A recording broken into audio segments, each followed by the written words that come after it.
எனக்குமான விஷயமாக சொல்கிறேன். என் தாயாரிடத்தில் நான் ஒரு கம்ப்ளைண்ட் பண்ணேன் என் பையனை பத்தி.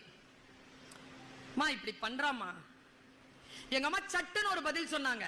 வாழ்வரசி சொன்ன பதில் ரொம்ப சூசகமானது. புரிந்து கொள்வதற்குத்தான் புத்தி வேண்டும். என்ன சொன்னாங்க தெரியுமா?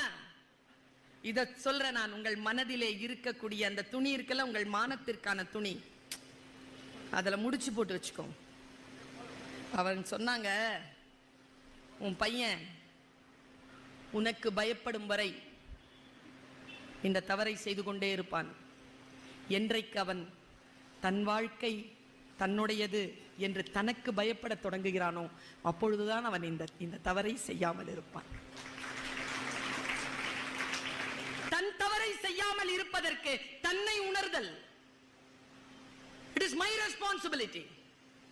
என் வாழ்க்கை என்பது என் ரெஸ்பான்சிபிலிட்டி. அவர்கள் சொல்கிறார்கள் என்பதற்காக அல்ல. நான் இப்படித்தான் இருப்பேன் என்று இளம் வயதிலேயே ஒரு குழந்தை முடிவு செய்தால் அந்த குழந்தையின் வெற்றியை அது நினைத்தாலும் அது தடுக்க முடியாது.